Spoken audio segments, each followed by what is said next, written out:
Françoise Vernet, bonjour. Bonjour. Je suis Éloi, enchanté. Enchanté. Voici Facebook, voici écoloinfo.com et Super. voici le site du Crédit Coopératif également. Très voici bien. Twitter aussi.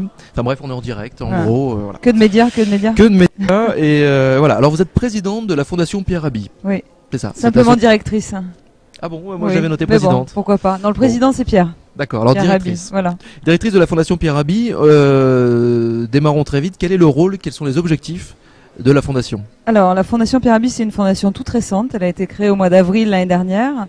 C'est une fondation qui est sous l'égide de la Fondation de France, dont l'objet, c'est 3 mots, sécurité, salubrité, autonomie alimentaire avec un S des populations. Voilà. D'accord, ça veut dire que vous apportez du conseil, vous expérimentez des choses quelque part, peut-être aux Amanins ou peut-être... C'est pluriel. Ouais. L'idée, c'est vraiment d'accompagner des paysans, des gens comme vous et moi, au nord comme au sud, dans la connaissance plus approfondie de l'agroécologie. Ou de l'agriculture biologique, si on veut faire simple. Voilà. D'accord, justement, c'était une de mes questions. On parle d'agroécologie. L'agroécologie, donc c'est l'agriculture biologique. On va dire que c'est l'agriculture biologique avec un volet plus humain. Ouais. C'est-à-dire que c'est pas juste cultiver la terre. Pierre Rabhi dit souvent en conférence, on peut manger bio, recycler ses déchets, avoir une Prius, etc., et tuer, voire exploiter son voisin. Ouais. Donc l'idée, c'est une vision globale. Hein, c'est que c'est pas juste faire de l'agriculture biologique pour l'agriculture biologique, mais c'est que tous les systèmes sont interreliés, dont le système naturel et le système humain, et donc c'est ça qui est important. Donc c'est l'homme vraiment au cœur de la nouvelle Voilà. agriculture finalement. Au cœur de l'agriculture, au cœur du changement, Ouais. au cœur de son tissu local. Donc là, on est en plein d'en bâtir une nouvelle société. On est en plein dans Exactement. le thème de cette université de Voilà. la Terre. Qu'est-ce que vous en pensez? Je sais pas si c'est votre première fois à l'université de la Et Terre. non, c'est pas ma première fois. J'ai passé 11 ans comme directrice marketing et communication de Nature et Découverte. Et donc ça aide. Voilà, donc, Nature et Découverte étant évidemment partenaire, mais plus voilà. que partenaire, à l'impulsion, à l'amorce de cette université. Voilà, à l'UNESCO. mais c'est toujours un bonheur, toujours un plaisir. Je trouve que ce qui est assez unique à l'Université de la Terre, c'est la simplicité avec laquelle on rencontre les gens et avec laquelle on entend d'autres personnes. Et de tous horizons. De tous complètement, horizons, exactement. ouais. Le frère Samuel Rouvillois qui Ouais. vient d'intervenir, que j'ai entendu la première fois en octobre 2008, ici même. Voilà. Je pense que c'est un grand bonheur de venir le réécouter à chaque fois et qu'en fait, il y a une forme de parler vrai. Même hier, j'étais au débat avec Laurence Parisot. Ouais. Elle a été obligée et confrontée à un moment donné À d'adresser les parler vrai questions aussi, et voilà, et de répondre et de dire les choses en toute simplicité. On n'est pas sur un plateau politique. Ouais. Voilà, je crois Et ce que je disais justement en préambule de cette deuxième journée de direct, c'est qu'ici, c'est finalement la démonstration de la force du dialogue, de l'échange, de l'écoute, de l'empathie, mais que ces mots-là prennent vraiment tout leur sens ici. Alors, il y a aussi le cadre. Il faut venir à l'UNESCO. Oui, c'est pas par vraiment hasard. Un cadre, bien sûr. un cadre d'échange. On n'est pas en France, on dépend des Nations Unies ici. Donc on est vraiment dans un endroit complètement extraterritorial et ça renforce ce côté complètement fou Ouais. où on sent la matière grise fumer. Oui, mais je pense que c'est des graines. En fait, c'est des graines qui sont Ouais. plantées. Je veux dire, des gens viennent ici. Moi, c'est ce que j'ai adoré. Enfin, depuis des années que j'œuvre dans ces milieux-là, c'est on plante une petite graine. Et étonnamment, c'est une graine en plus d'une autre graine. Et ce jour-là, on a compris quelque chose. Ça veut dire qu'on va tout changer, mais on va commencer à changer des petites choses. Ce sont des petites graines de changement. Voilà. Graines de changement, l'association qu'on recevra tout Voilà, à l'heure avec Elisabeth Laville. Et oui, Mais c'est aussi Colibri, ouais. qui est une structure proche Ouais. de Pierre Rabhi. Je sais pas si Cyril est venu témoigner, mais en tout cas, ils sont en train de mettre en lien, de relier toutes ces initiatives Ouais. qui sont un peu partout en France, mais aussi à l'étranger, de gens qui font des choses autrement, qui créent des AMAP, qui font des pédibus, qui font des cantines scolaires, qui se réunissent, qui exploitent une parcelle ensemble. Enfin voilà, il y a plein de choses. La société civile est truffée d'initiatives. Et voilà, il faut se relier à ces gens-là. Il faut faire des choses avec eux et voilà, pour chercher l'épanouissement. C'est la force du lien justement, la force ouais. de l'échange. Ouais. Plutôt que, on peut tout changer le monde, oui, chacun chez soi évidemment. Mais je Mais pense quelque qu'on a part non, souvent on change peur. le monde réellement Ouais. tous ensemble. Pas Et souvent on a peur parce qu'on se dit mais moi finalement qu'est-ce que je peux faire? Alors la première chose que Ouais. je peux faire c'est que chaque fois que j'utilise ma carte bancaire, j'ai un rôle et je cautionne un système ou un autre. Mais se mettre en lien avec d'autres, je pense que ça donne plus de force à l'action individuelle. Et quelque part le soir quand on rentre, on est plus satisfait. Le principe de la carte bancaire, on en a parlé hier avec le Crédit Coopératif. On peut retirer de l'argent et en même temps qu'on retire de l'argent, on donne en même temps. Exactement. Et là, on rentre vraiment dans une. On est en train de tous de bâtir Voilà. un truc nouveau, une nouvelle Voilà. société, un changement. On peut soutenir Terre et Humanisme par exemple qui Ouais. s'occupe de formation à l'agriculture bio, à l'agroécologie. On peut soutenir Jardin de Cocagne. Enfin il y a plein d'initiatives. Et c'est assez inodore. Je sais que j'ai une carte Agir version 2, Ouais. un livret Agir. Voilà, ça vous coûte 5 euros par mois. Après tout, c'est 4 pains au chocolat. Hein. C'est le même prix mieux. qu'une carte normale. C'est mieux pour le régime. Et finalement, pour ces associations-là, c'est énorme. ça leur fait doubler, voire tripler le budget qu'ils ont, et ils ont une action beaucoup plus démultipliée. C'est Voilà. un encouragement, quoi. Ouais. On parle de dialogue, on parle d'échange. Est-ce que justement la Fondation Pierre Rabhi a un rôle dans l'échange avec le monde de l'agroalimentaire, les agriculteurs dits classiques Est-ce que vous dialoguez avec eux? Bien sûr, en dialogue. Alors, c'est une fondation qui est toute récente, donc il faut aussi rester à son échelle et pas prendre la grosse tête. Ouais. Donc, pour l'instant, l'idée, c'est de bien mesurer ce qu'on est censé faire et de le faire au mieux. Mais l'idée, c'est d'être en lien au maximum, surtout avec des initiatives françaises. C'est vrai qu'on a commencé notre action à l'étranger.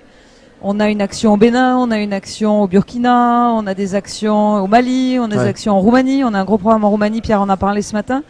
Mais c'est vrai qu'en France, on est moins acteurs. Et c'est ce qu'on a envie de faire. On a été invité à la FAO, Pierre a été invité à témoigner. Hier, il était avec le CCFD à Clermont-Ferrand. Donc l'idée, c'est vraiment de construire ces alternatives de demain ensemble. Donc il y a une vraie volonté. On est moins visible que ce qu'on le sera probablement dans les années à venir. Oui, on sent que là. D'ailleurs, est-ce que vous le sentez qu'il y a un grand bouleversement? Et ça, d'ailleurs, c'est une question de Jérémy. Pensez-vous, comme nous pouvons le lire régulièrement ces temps-ci, que les divers événements internationaux, Japon, Libye, Haïti, Australie, Tunisie, mais de toute façon, on sera jamais complet, parce qu'il y a encore plein d'autres sources d'événements, n'est-ce pas, annoncent un véritable bouleversement mondial. Est-ce qu'on est vraiment là à l'aube d'un réel changement cette fois-ci? Cette fois-ci. En fait, ce que je crois, c'est que on avait des changements, mais qui étaient moins rapprochés. Ouais. Et que là, l'accumulation, la proximité, la fréquence rapprochée fait qu'à un moment donné, on se dit mais qu'est-ce qui va se passer? Je veux dire, je crois que les derniers chiffres qui ont été annoncés, c'est que les catastrophes naturelles 2010, c'est 10 fois plus ou 15 fois plus de morts que l'année d'avant. Enfin, voilà, on est quand même au cœur de ce qui se passe, et donc petit à petit, comme on est de plus en plus touché, parce que c'est pas que Haïti, c'est aussi dans le sud de la France, c'est aussi on a des intempéries, les gens perdent leur maison, enfin voilà, c'est compliqué. Et donc tout le monde a des gens qui habitent, qui connaissent au Japon ou ailleurs, donc voilà, on est vraiment touché et ça remet en question. Je trouve que le débat qui se réouvre sur le nucléaire, c'est un vrai enjeu de société, un vrai débat, dont on était éloigné, parce que souvent il y a une technicité, les OGM, le nucléaire, etc. C'est une technicité où on se dit c'est trop compliqué, je peux pas comprendre. Et donc je m'en éloigne. Et quand on est dans une catastrophe qui ramène l'humain et le civil au cœur de la problématique, les gens s'y réintéressent. Ouais. Moi j'organise des ciné-débats dans mon village, on a parlé des OGM récemment, mais là tout le monde m'interpelle en disant peux-tu faire quelque chose sur les gaz de schiste, sur le nucléaire? Mais pour comprendre, c'est-à-dire pour aider à comprendre, et puis après pour interpeller les politiques, interpeller les entreprises. Je veux dire, voilà, on est des citoyens, on a le droit après d'écrire et de se mobiliser et de faire savoir qu'on n'est pas d'accord. Il faut avoir les éléments de compréhension, voilà, il faut quelques arguments. Moi chez Nature, pendant les 10 ans que j'y ai passé, j'ai toujours dit il faut qu'on explique, il faut qu'on comprenne, il faut que les gens mesurent les enjeux. Si on ne les éduque pas, sans faire de l'évangélisme, si on ne les éduque pas, si on ne leur donne pas les moyens de comprendre ou de rencontrer les gens qui peuvent leur expliquer, on ne fait pas notre boulot, quoi. Est-ce que vous n'avez pas, c'est également une question rituelle que je pose à tous les intervenants qui passent dans cette petite web TV. Posez vos questions d'ailleurs, au fait, sur Facebook, ecoloinfo.com, Crédit Coopératif et Twitter. Ma petite question, c'est comment faites-vous? Est-ce que vous avez un secret pour ne pas baisser les bras? Parce qu'on est souvent confronté à des murs, à des moulins à vent. Comment faites-vous pour pas baisser les bras, pour garder votre pêche, pour continuer d'avancer, d'agir? Écoutez, je pense que là je sors du débat, donc Pierre Rabhi, Samuel Rouvilla, André Comte-Sponville. Pierre, je l'ai déjà écouté quand même des dizaines de fois. Ouais. Voilà, à nouveau, il m'a énormément touché dans ce qu'il a dit, et je pense que ce qu'il touche et ce qu'il remue et ce que d'autres remuent, parce qu'il n'est pas le seul. Hein. Cet après-midi, on aura un Philippe Desbrosses. Il y a des gens qu'on recevra sans doute après. Voilà, ça vous touche profondément parce que c'est le sens de la vie, c'est pas autre chose. C'est où est-ce qu'on va et pourquoi on est là. Voilà, en tout cas moi quand j'ai fait le choix il y a 3 ans de changer de vie, c'était parce que j'étais émue profondément par Pierre et d'autres sur vraiment ce pourquoi j'étais là. C'est-à-dire qu'à l'époque vous étiez donc directrice marketing de Nature et Découverte et Nature et Découverte, et vous avez du jour au lendemain tout changé. Voilà. Après, c'était un virage dans un autre choix de vie, mais finalement, c'était aussi la poursuite d'un cheminement Nature et Découverte. Oui, bien sûr. Enfin, c'est quand même un autre choix de vie. Vous gagnez juste 10 fois moins d'argent, voire vous êtes bénévole. C'est un curseur, voilà, c'est juste autre chose. Alors vous me direz, mais il faut aussi avoir les moyens de le faire, certes. Mais en tout cas, c'est quand on a de l'énergie, il faut la mettre dans les bonnes causes. Et la cause d'accompagner des gens pour pouvoir se nourrir décemment, générer un revenu, et voilà, je crois que c'est quand même quelque chose de très enthousiasmant. Et à nouveau, pas que dans le sud, on peut le faire au nord. On Je peut veux dire, le il y a faire plein de partout. gens en France qui rêvent d'avoir le projet un hectare, un habitat, une famille. C'est-à-dire sur des petits espaces, être capable de, voilà, de cultiver, d'être autonome, d'être en polyculture, Ouais. voilà. Donc nous, on est là en tout cas pour dire que ça peut exister, pour accompagner et pour faire en sorte que les initiatives soient de plus en plus nombreuses et qu'en les reliant, on soit plus nombreux. Ça rejoint toujours ce message de pollinisation positive, Voilà. de viralisation, de l'enthousiasme. Voilà. Et c'est galvanisant tout ça. Cette université de la Terre est vraiment galvanisante. En tout cas, je vous encourage à aller évidemment sur le site de la Fondation Pierre Rabhi pour voir tous les projets déjà qui sont engagés, tous les projets qui vont venir. Il y a, je crois qu'on peut aussi proposer son projet Oui. et donc peut-être rencontrer Françoise derrière pour en parler. Voilà. par la suite. FondationPierreRabhi.org, tout attaché. On peut consulter les projets, on peut soumettre un projet. On a 4 comités par an, donc les projets seront ensuite analysés. On peut aussi faire des dons. Il ne faut pas avoir peur de dire ce qu'il en est. On a besoin de l'argent, Ouais. comme tout le monde. On est une fondation sans dotation qui repose principalement sur des fondateurs qui ont permis la création de cette fondation, mais aussi sur des petits donateurs.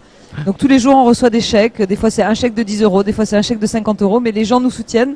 Donc n'hésitez pas, c'est en plus défiscalisé. 10 euros, ça vous coûte que 3 euros.